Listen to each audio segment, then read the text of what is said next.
muling makapagsisimula ang Diyos. When you speak of God, you are declaring miracle. Amen? So kapag sinabi mo, Diyos ko, ikaw ay nagpapahayag himala. At may himalang mangyayari sa iyo. Amen po ba? Kaya nga, unawain mong mabuti, magpakaligaya tayo sa Panginoon, magpakalakas tayo sa Panginoon, sapagkat wala nang iba tayong kailangan kundi ang Diyos. Ang bahay, idaragdag niya. Sasakyang bago, idaragdag niya. Tingnan ninyo ako. Amen. Nagpapakaligaya lang ako sa Diyos araw at gabi. Oh, purihin ng Panginoon. Marami kang problema? Ako rin. Pero nagpapakaligaya pa rin ako sa Diyos. Marami kang kakailangang pera? Ako rin. Pero nagpapakaligaya ako sa Diyos. Ngayon, tatanungin mo pa ano? Hindi ko po ito maituturo. Gawin mo na lang. Amen. Dahil pag itinuro ko, ay, ang hirap pala. Pero kapag ginawa mo, ay, ang dali pala. Hallelujah. Woo! Glory! Praise God! Kaya huwag kang magpamadali sa pagyaman. Baka ikaw ay matisod o matinig. Magpakaalam ka sa Diyos at daragdagan ka ng kayamanan. Daragdagan ka ng mga pagpapala. Daragdagan ka ng mga biyaya. Know the priority of life. Kaya't kapag consistent ka dun sa pangunahin sa iyo ang Diyos, kaiba mangyayari sa iyong buhay. Nais kong ipaunawa sa inyo na Diyos ang may control ng lahat. So bow down your head. Salamat sa inyong magagandang tinig. Pwede nang umupo ang lahat. Wala nang pupwesto sa harap. Praise God. So tayo po ay sandaling, mananatili kayong nakatayo dahil kayo ay magaganda at gwapo. Huwag magmadaling nakaupo dahil darating din yun. Amen. Tingnan mo ang iyong katabi at sabihin mo, alam ko maalab ka sa Diyos. Kaya nahahawa ako nung alab mo. Alam kong maligaya ka sa Diyos, kaya daman-dama ko ang kaligayahan ngayon. Alam niyo po bang yan ay dumadaloy? Alam niyo po bang yan ay nakakahawa? At kaya naman tayo'y maligaya dahil napakalalaki ng ating problema. Kaya wala tayong magagawa kundi magpakaligaya sa Diyos. Amen po ba? O, purihin ng Panginoon. So, tingnan mong muli ang iyong katabi at sabihin mo, salamat. Dahil sa iyo, kaya ako'y maligayang maligaya ngayon. So, tayo po'y manalangin upang maunawaan ninyo ang mensaheng inihanda ng Diyos para sa bawat isa. O Diyos, ikaw ay napakabuti at aming tinatangkilik ang iyong makapangyarihang presensya at maluwalhati ito sa makapangyarihang pangalan ni Jesus at ang lahat ay nagsabi ng Amen. So, ang titulo po ng mensahe ay Observe then Live, Observe then Live, Observe then Live. Observe then live. Kaya nga kung ating papansinin, habang ako ay nagbubulay, because to hear the voice of the Lord, you need to be silent. Para marinig mo ang tinig ng Panginoon, kailangan ikaw ay manahimik. Silence first, then listening follows. Pananahimik muna at ang kasunod ay pakikinig. Be still and know that I am God. Manatiling tahimik at kilalanin mo na ako ang Diyos. Nais kong inyong maunawaang mabuti na ang Panginoong Hesukristo ay nagturo. Be happy. Happy are those. Nais kong maunawaan ninyo ang tungkol sa dalawang bagay na mangyayari. Ang lahat ng nasa sa atin ngayon ay nagsimula sa ating paniniwala. Tama po ba? Dalawang pagkakataon na ating nakamit Nung ating pangarapin, nakamit na natin ito sa ating isipan. At dahil tayo nagpatuloy doon sa pangarap na nasa ating pag-iisip, nakamit natin ito ng pisikal. Kaya nais kong inyong maunawa ang mabuti. Marami po ang sumasampalataya sa Diyos, pero iilan po ang maligaya. You know why? Bakit iilan ang maligaya sa kanilang pananampalataya sa Diyos? Ang kaibahan po ng maligaya sa Diyos, yung kanilang pananampalataya ay dinaragdagan nila ng conviction. Ano po ang conviction? Ang conviction po ay naniniwala siya na walang tanging pagmumula ng kaligayahan at kapayapaan kundi ang Diyos. That is a conviction. Na hindi ka natitingin pa sa iba, sapagkat talaga naman na ang kaligayahang tunay ay sa Diyos lamang manggagaling. Ang kapayapaang tunay ay sa Diyos lamang manggagaling. Amen po ba? So, kapag ikay naniwala dun sa iyong conviction at dinagdagan mo ito ng passion o alab. Ano po ba ang passion? Jesus was very passionate about His relationship with the Father. Jesus was passionately in love with His disciples. Ano po yung passion? Ito po yung I will never stop, I will never give up, I will never quit, I will continue on. No matter what.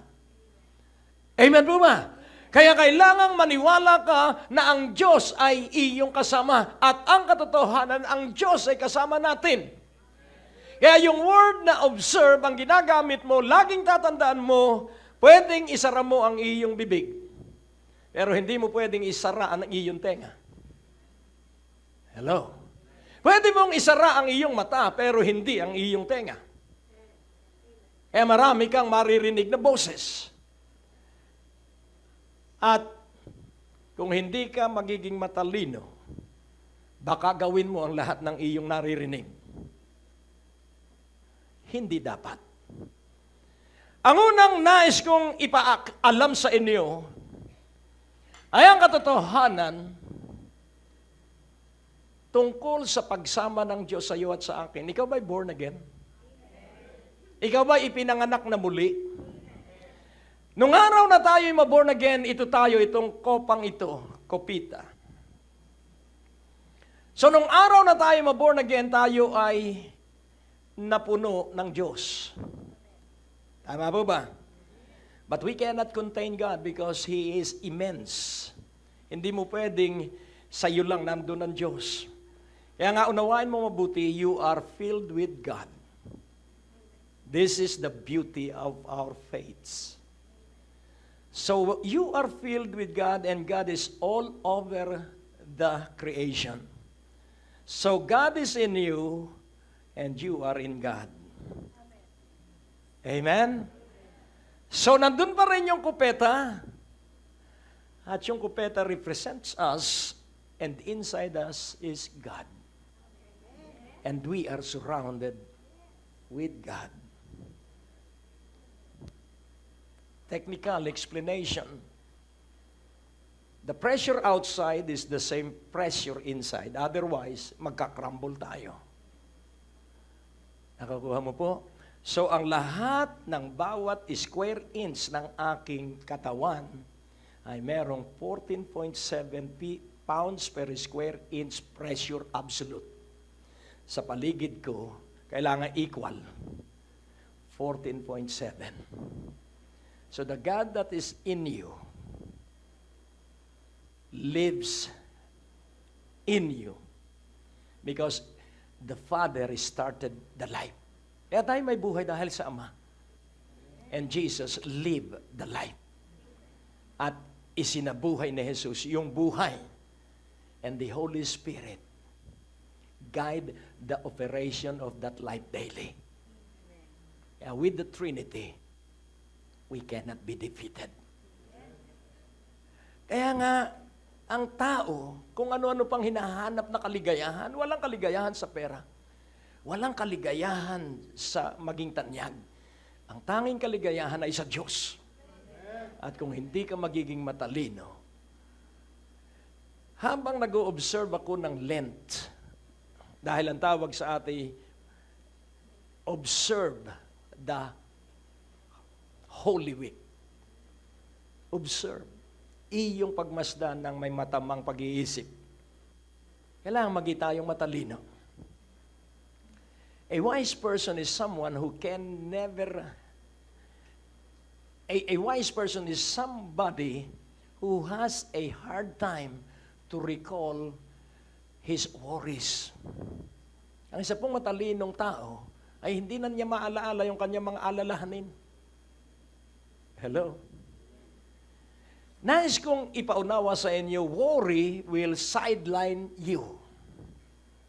Worry will intimidate you. Worry is time waster. Uubusin ang oras mo sa maghapon sa pag-aalala. Don't worry. Be happy. Amen po ba? Huwag kang tumingin sa perang kailangan mo. Huwag ka nang tumingin sa timbang mo. Sapagkat habang tinitingnan mo ang perang kailangan mo, lalo yung nagiging malayo. At habang iniisip mong bumaba ang iyong timbang, lalo kang bumibigat. Sapagkat ang lahat ng aking kinatakutan, sabi ni Job, ay nangyari sa akin. At lahat ng iniwasan ko ay naganap sa akin. Kaya ang isipin mo, you are perfectly and uniquely created in the image of God. Oh, purihin ang Diyos. Observe, then live. Believe and be convicted what you believe. And then add passion to it. And that is life. Amen po ba? Sasabihin mo, Pastor, iba ang buhay namin. Iba kami sa aming pamilya. Iba-iba talaga tayo ng buhay, pero iisa ang salita ng Diyos. Kapag iyong isinabuhay yung salita ng Diyos, magbabago at magkakaroon tayo ng pagkakaisa. Amen po ba? Ang salita ng Diyos ay garantisado na tatrabaho. Amen? Sapagkat ang salita ng Diyos ay makapangyarihan at hindi ito nagbabago. Kaya ilang bagay ang nais kong inyong maunawaan about how we shall observe. Kung atin pong titingnan, ulitin kong muli, marami sa inyo ang pagod na kahahanap ng buhay. Pero kung nalalaman mo na nasa iyo na ang buhay bago mo pa hanapin ito. Hello? Worry not about what you are going to eat or about what you are going to drink and about the clothing that you shall wear on. The teaching of Jesus is so simple yet profound to many people. Simpleng-simple lamang po ang mga araling itinuro ng Panginoon, pinalalalim lang ng maraming tao. At kaya naman, hindi nila maunawa ng simpleng aral sapagkat gusto nilang mabuhay sang-ayon sa ibig nila. Ako hindi. Technically, minded ako, pero isang tabi ko yon. Tinularan ko si Pablo, nasa kanya ang lahat ng katalino at karunungan. Isatabi niya ito para makamit niya si Jesus. Unless a person has Jesus, hindi mapapanuto ang kanyang buhay. Magiging up and down ang buhay ng isang tao kapag hindi siya committed ng lubusan sa Panginoong Jesus. Magpapalipat-lipat ng kandungan ng mga babae at ng mga lalaki ang isang tao kapag hindi siya nagpakaalab, tangi ay kay Jesucristo lamang. Magpapalipat-lipat ng hanap buhay ang isang tao kapag hindi siya nagpakaalab ay kay Jesucristo. Magpapalipat-lipat ng simbahan ang isang tao kapag hindi siya nagpakaalab kay Jesucristo. Laging tandaan natin si Jesucristo lamang ang kailangan ng bawat tao. Hallelujah! So, mithiin mo si Jesucristo 24/7. Ngayon, may ilan tayong gagawin in observation, pero bibigyan ko kayo ng babala. Hindi po natin kayang makilala ang Diyos. At hindi papayag ang Diyos na siya'y makilala, sapagkat kung lubusan nating makikilala ang Diyos, sakop natin ang Diyos. Hello? Nakukuha niyo po? At ang isa pang kamalian na nais kong alisin ninyo sa inyong isipan, na ang lahat ng pagpapala ay nabibilang. The only infinite is God, nothing else. Hello? Tingnan mo, ano ang kailangan mo? Tanungin mo ang iyong sarili. Kailangan mo ng bahay? Magkakrap agad ang amount kung ano yung gusto mong bahay. 3 milyon, may bahay ka na. House and lot. 5 milyon, may bahay ka na. So, nabibilang. Amen po ba? Hindi ho pwedeng sabihin mo na ikay magkakaroon ng maraming anak sapagkat 3 o 5 o hanggang 10 o hanggang 17 katulad ng nakakwentuhan ko noon. Isang lola at ang sabi ko, Lola, ilan po ang anak mo? 17. Pwede pala yun. Kaya nga ating unawain, lahat po ay nabibilang. Everything is measurable. Measurable. Nasusukat po ang lahat ng bagay. Kaya kung hindi mo alam ang sukat ng iyong kailangan, hindi ka darako dun sa specific asking. Nakukuha niyo po? Kaya nga, unawain mong mabuti, kailangang tayong matalino. So, analyze to understand. Analyze to understand. At ang pangalawa is scrutinize to emphasize. Analyze to understand is scrutinize to emphasize. And then apply what you have learned and you will have an excellent life. Kaya nga ating unawaing mabuti, salamat kay Jesucristo at tayo'y buhay. Sa 1 Corinthians 15:12. 1 Corinthians 15:12. Hallelujah. So gagamit tayo ng analysis and scrutinizing. Now if Christ be preached that He rose from the dead, how say some among you that there is no resurrection of the dead? May ilan sa panahon ni Pablo na nagsasabi, yung mga Pariseo ay naniniwala na ang namatay ay bubuhayin maguli. Ang mga Saduceo ay ang paniniwala kapag namatay na ang isang tao, tapos na siya, hindi na siya mabubuhay na maguli. Kaya't ang kanilang pamumuhay, enjoy life because after life, no life. Yun po ang mga tao sa mundo. Pero ang mga spiritual na tao, enjoy Jesus and you will have eternal life. Kaya nga ating unawain, si Jesucristo ay nabuhay na maguli, kaya siguradong tayo ay mabubuhay ding maguli. Kaya kailangan tayo ay magpakatalino. Analyze. Tiningnan ko ang higit na 50 taon na ino-observe ko ang Lenten season. At kapag hindi mo naunawa ang layunin ng observance of the Lenten season,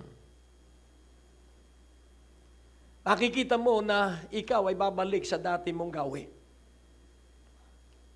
There are 2 internal domain inside you. The heart and the mind.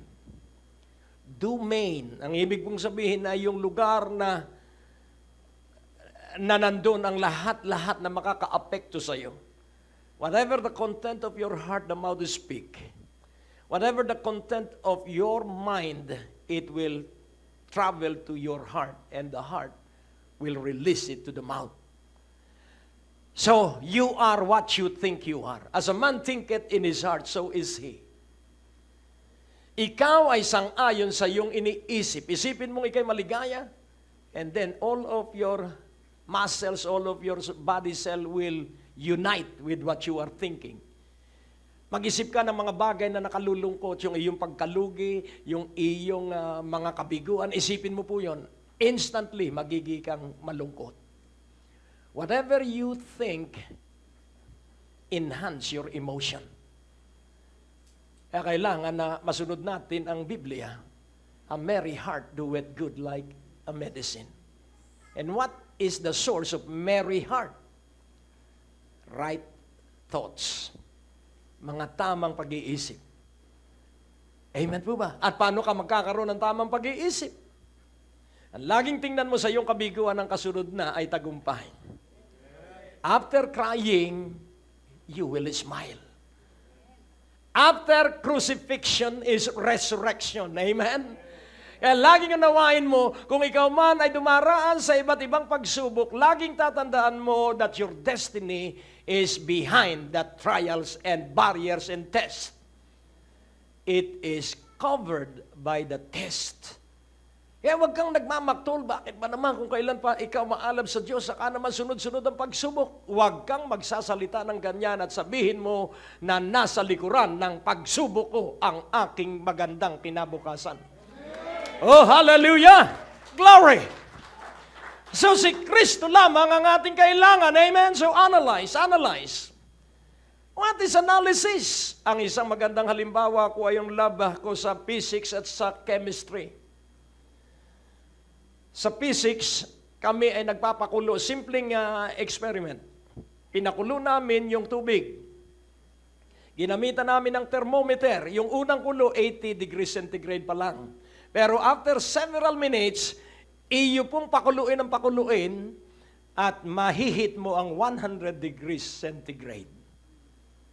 So through this, after several trials, natagpuan namin na talagang ang boiling point ng tubig ay 100 degrees centigrade.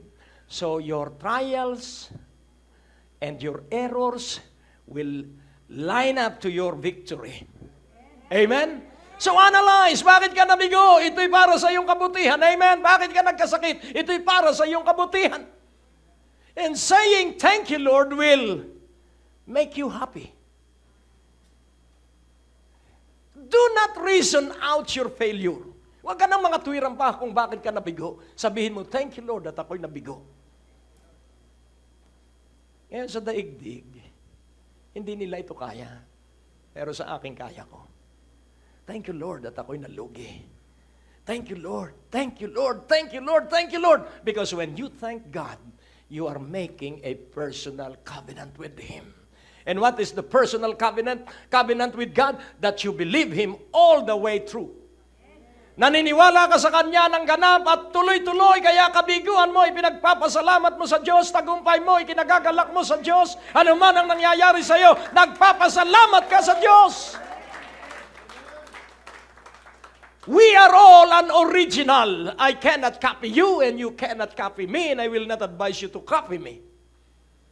There is only one who shall we imitate and copy, Jesus Christ. Nakukuha mo po? Kaya marami ang na-high blood. Ay laging iniisip ay problema. Pastor, kung ikaw lamang ang nasa kalagayan ko.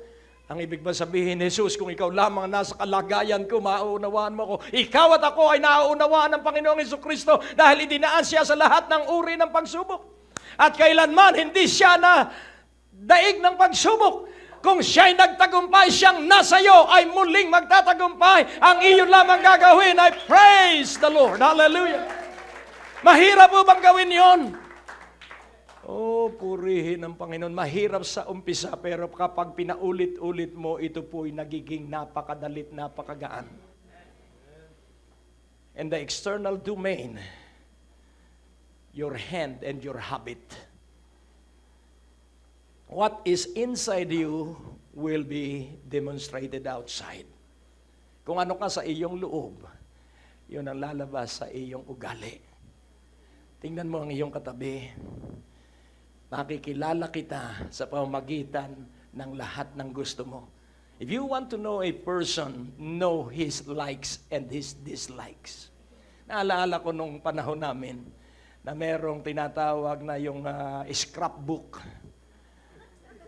Naalala ninyo yung scrapbook? At sa high school po yun, at susulat na Greg loves Alita. And then yung isa naman, Alita loves Greg. So, na-develop kami dun sa scrapbook. Amen. At naging totoong buhay. Amen.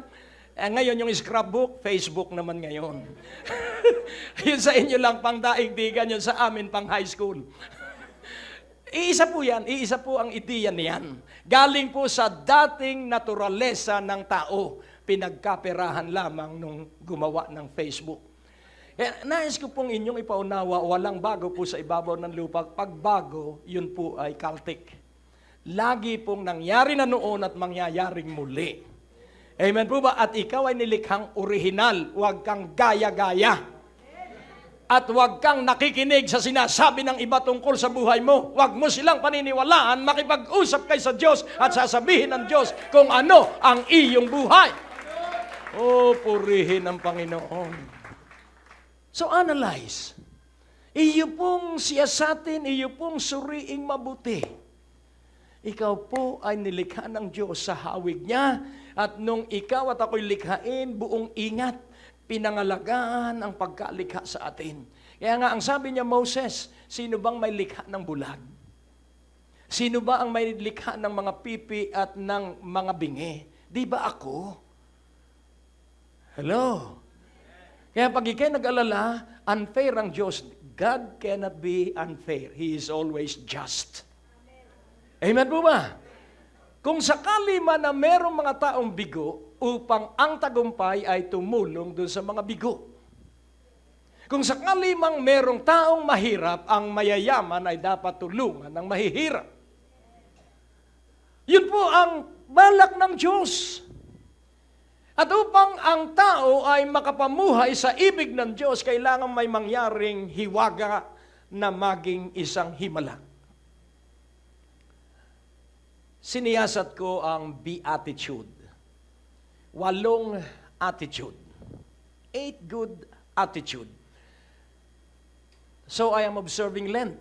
Kaya ako ay basa ng basa, 2 libro agad ang natapos ko in 3 hours. Yung isa at yung isa in 2 hours. Kaya punong-puno ako ng katotohanan. At kapag ikay punong-puno ng katotohanan, ito ay hindi mo pwedeng pigilan. Ito'y lalabas at lalabas sa iyong bibig. At nagbulay ako. So again, yung solitude and serenity, yung pananahimik, wala kang iisipin, wala kang hihingin, makikinig ka lang. At nakita ko yung 4 na beatitude ay tumutukoy sa internal domain. Blessed are the poor in spirit. Maligaya ang walang inaasahan kundi ang Diyos. Kaya internally, kailangan ipakita ko sa Diyos na sa Kanya lamang ako umaasa.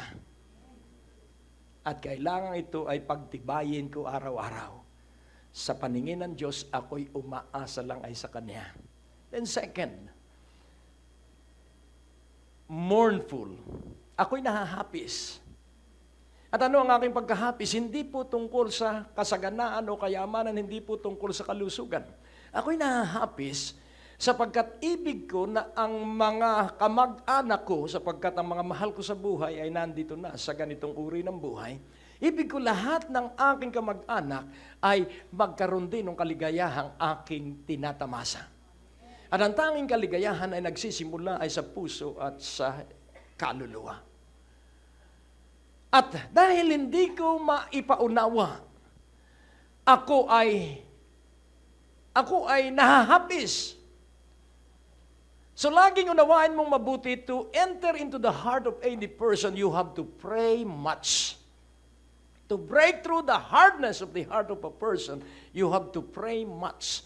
Because our rise and fall is dependent on our relationships. Ang ating pag-angat sa buhay at ang ating pagbagsak sa buhay ay sa pamamagitan ng relasyon.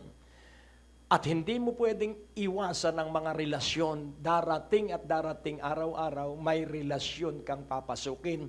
At kung hindi mo mauunawaan kung paano gugugulin ang iyong buhay sa mga relasyon, laging tandaan mo po, ikay magkakanegosyo because of relationship. Ikay makakabenta because of relationship.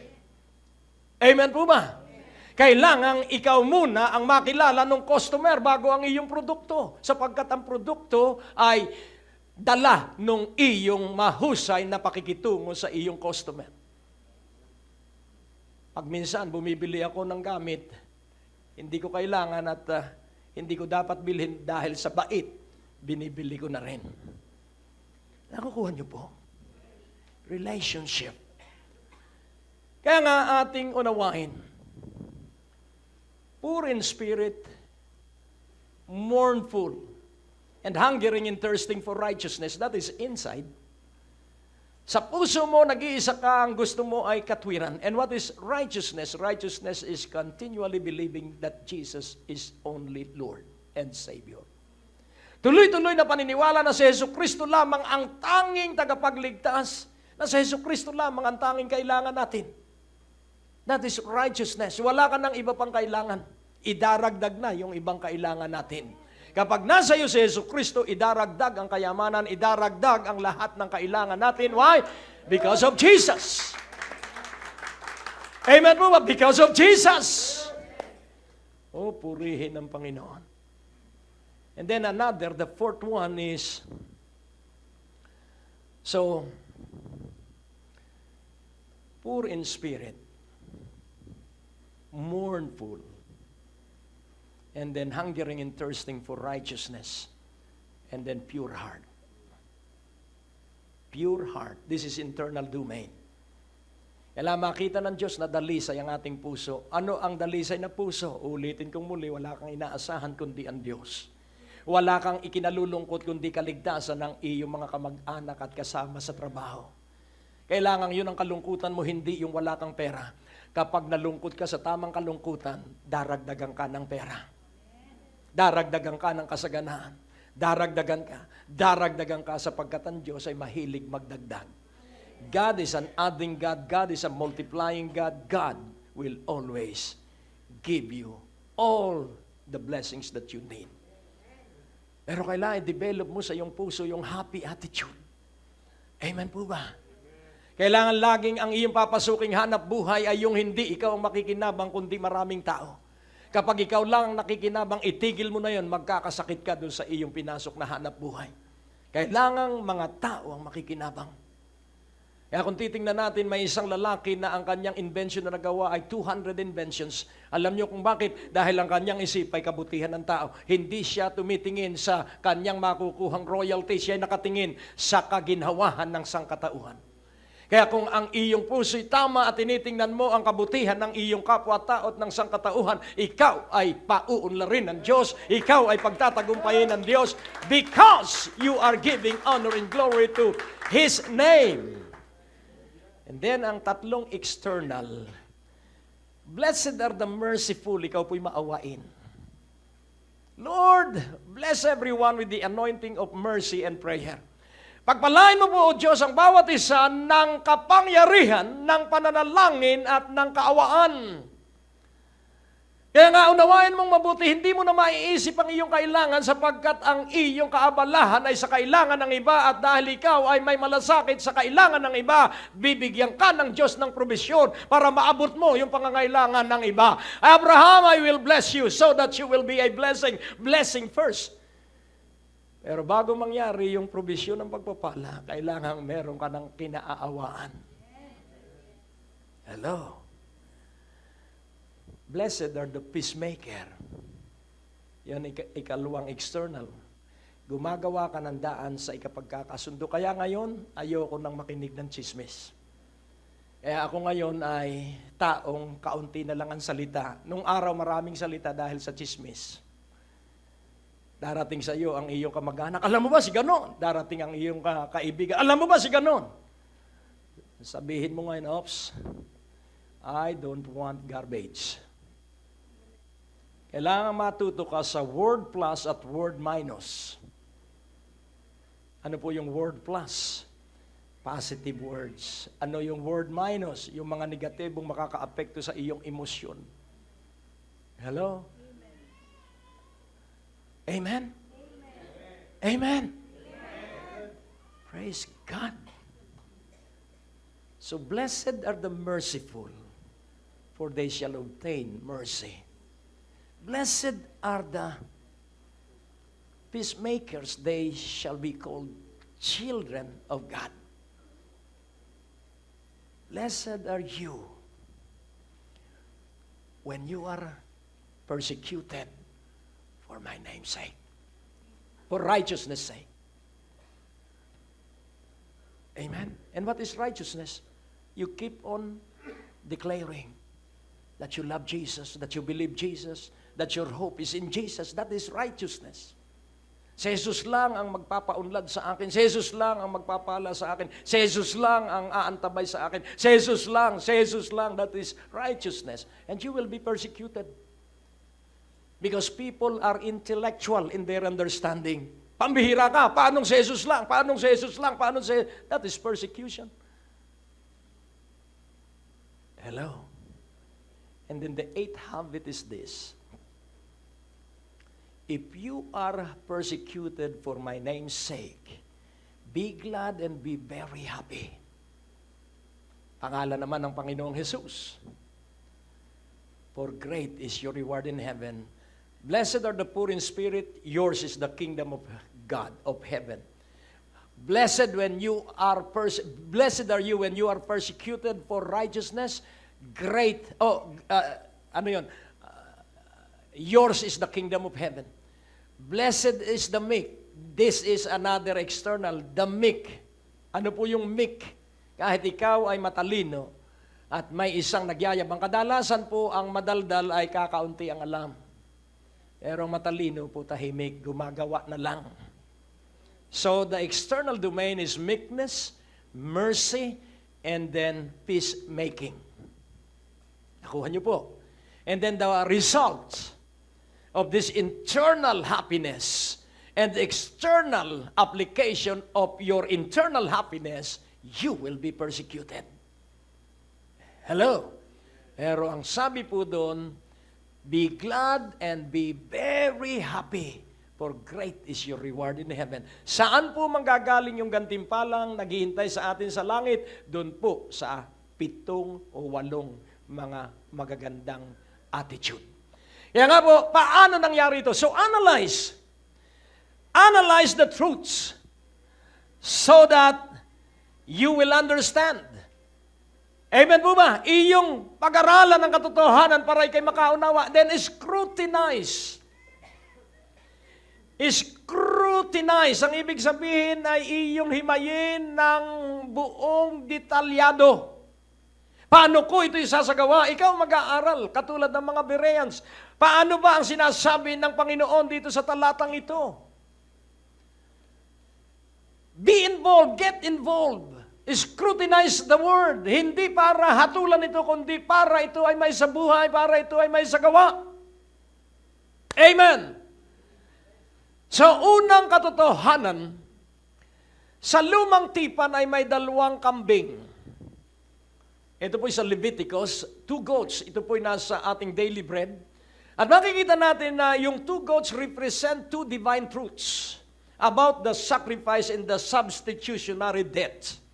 Yun pong unang kambing ay papatayin at iaalay sa templo ng Diyos, sa dambana ng Diyos. Yung 2 kambing, lahat ng kasalanan ng Israel ay papatong dun sa kambing at ito'y pakakawalan at pupuntahin sa kagubatan. So yung isa ay sacrificial offering at yung isa ay substitutionary death. Ano po yun? Scapegoat kung tawagin sa English. Ang ibig sabihin, si Jesucristo yung sacrificial offering, si Jesucristo yung substitutionary offering. Na ibig sabihin, ikaw at ako ay hindi na magdurusa.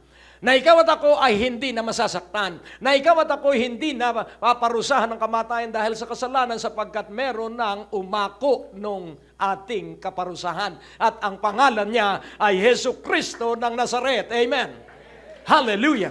Kaya 3 mahalagang katotohanan ang nangyari sa kanyang kamatayan sa krus at sa kanyang muling pagkabuhay.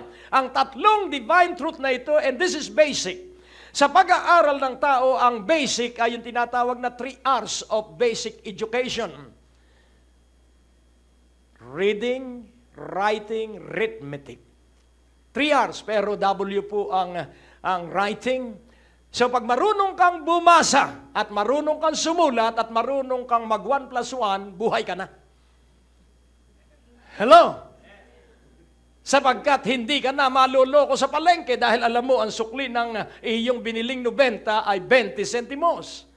So the basic of education is reading, writing, and arithmetic.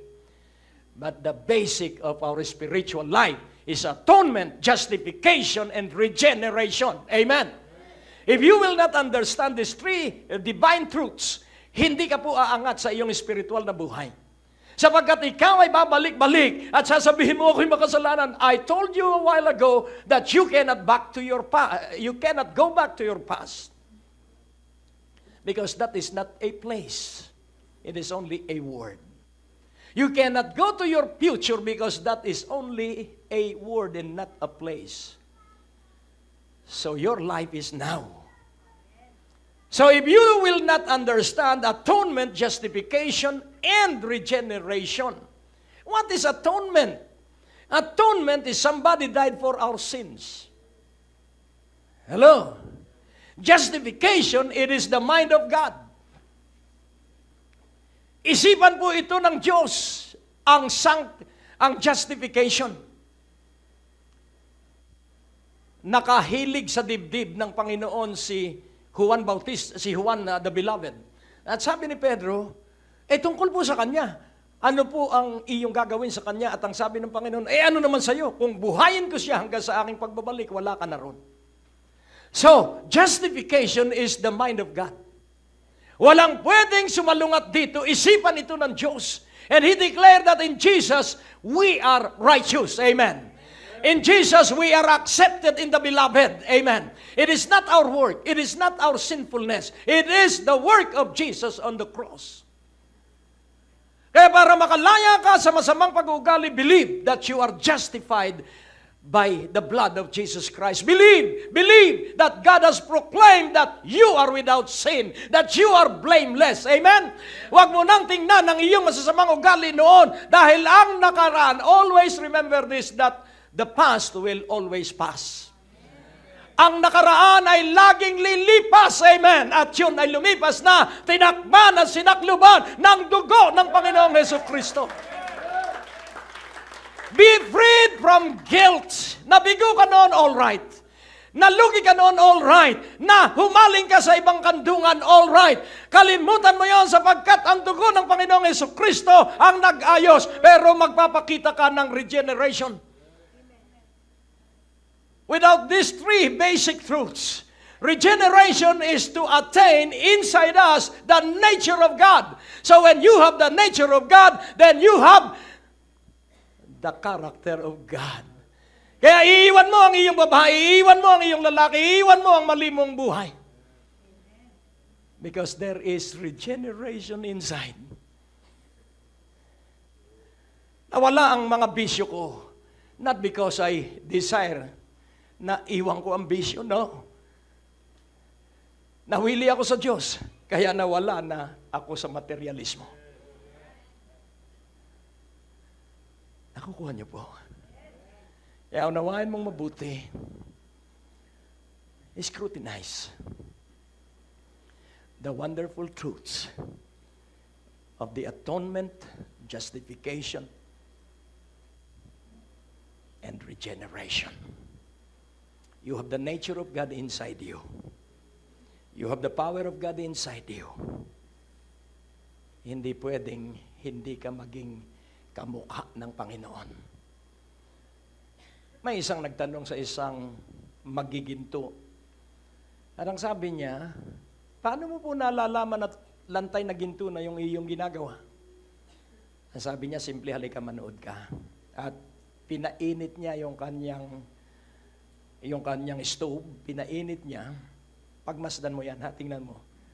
Ay, ang labo po, wala namang ginto. Ay, magmasid ka lang. At lalong pinainit niya yung apoy. Hanggang, nagiging mukhang ginto na. At pinaapuyan pa niya. At ang sabi niya, tingnan mo yung ginto. Sige, tingnan mo. Nakikita ko po ang mukha ko doon sa ginto. Yan ang purong ginto. E nais kong ipaunawa na dinadaan tayo sa apoy ng pagsubok upang makita sa atin si Jesucristo para pagharap na Jesucristo sa atin, tayo'y kamukha niya. Amen. Kaya huwag mong ikalungkot ang iyong pagsubok sapagkat yung pagsubok mo ay pinadadalisay ka para lumitaw ang ginto ng Panginoong Jesucristo, ang ginto ng salita ng Diyos. O, purihin ng Panginoon. So, nais kong ipaunawa sa inyo, apply and live a life of excellence. And what is life of excellence? That you trust and defend and rely on no one but Jesus. Ano sabihin ng Diyos, iwan mo ang iyong hanap buhay at sa akin ka maglingkod. Mahirap pong desisyon yon kapag sanay ka sa akinsi at katapusan. At ang isang natutunan ko sa akinsi at katapusan kong sweldo, lagi akong alala para sa susunod na buwan dahil magbabayad na muli ako ng mga hulugan ko.